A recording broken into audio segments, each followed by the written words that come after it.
Imagine if Donald Trump said the following. Older people, vulnerable people, are going to die from this virus. That is going to happen, despite whatever you do. Because with all our progress as a society, we can't keep everyone alive. In spite of what you do, COVID-19, let's send them into the areas where the people are the sickest and most vulnerable. That was a dumb idea. Imagine if President Trump then said that.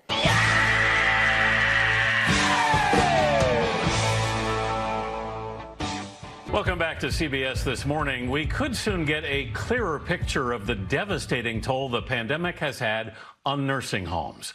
More than 15,000 nursing homes had to submit their first reports on coronavirus deaths and infections to the federal government by last night. CBS News has confirmed that of the more than 89,000 deaths from the coronavirus, more than 28,000 were connected to nursing homes, nearly a third of the total. As Jonathan Vigliotti reports, a lack of staff could have made the problem worse.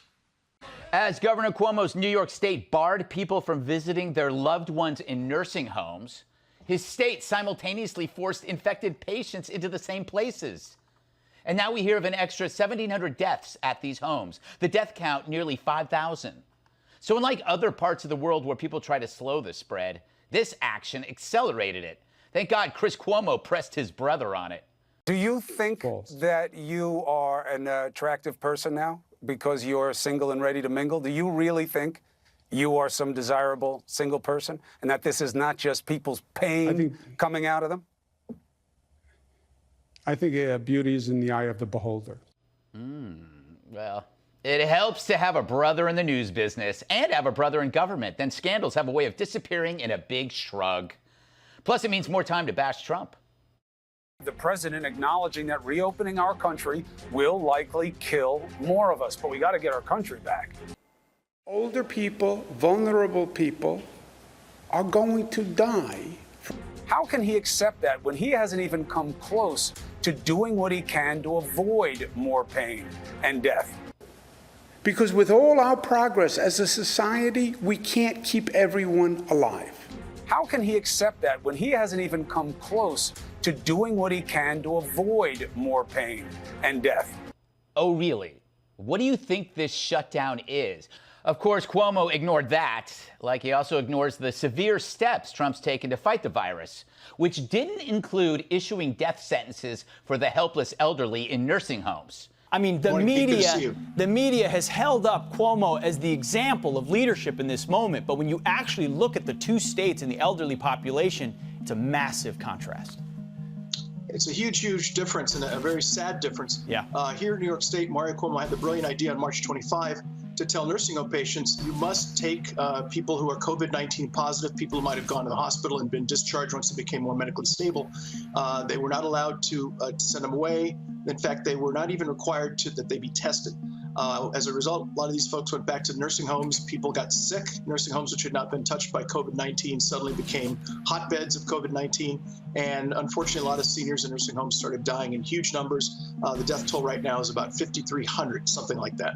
And after thousands of nursing home residents died as a direct result of his terrible policies, New York Governor Andrew Cuomo actually had the gall to say this today.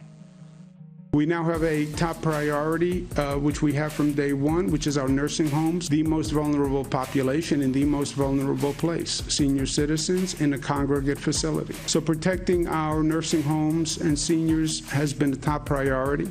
That was Governor Cuomo, Wolf, Whitmer, Murphy, New Jersey. They made the dumbest decisions, and they did not protect the elderly and the most vulnerable. Florida and Texas did. Those executive orders by these four states that failed helped us learn what not to do. New York, California, they're now demanding red states also pay off their massive debt. Now, the two states that have the highest income taxes in the entire country, they're somehow drowning in debt. For comparison, Florida and Texas, no income tax, and by the way, no debt, and they managed to balance their budget. Make no mistake, responsible residents who live in red states, in no way should you be forced to pay off the unfunded pensions, sanctuary state policies, massive entitlements, reckless, wasteful spending on new Green Deal nonsense, hundreds and hundreds of millions of dollars of waste. So, Katie, who came up with this idea to shuttle infected patients into the most vulnerable population? It doesn't make sense. I mean, you had this giant ship on West Side Highway, right? That was underused. You had Javits Center, and you send. Anyway, that's my question. Yeah. I thought you were going to ask me who came up with the idea of the Cuomo brother interviewing the other Cuomo brother and thinking it would be a good thing.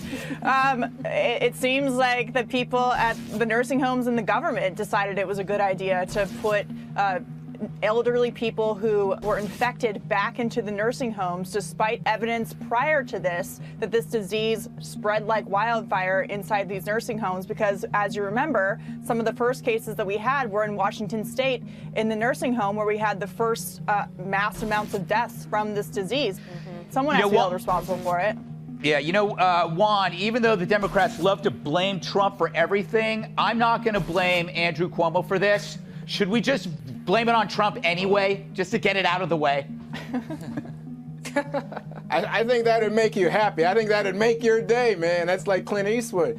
But I think one of the realities is, you look at Cuomo, and let me tell you, I don't think Cuomo's all that popular, at least prior to this, in New York State. But now his popularity is way up there nationally, which is an amazement to me politically.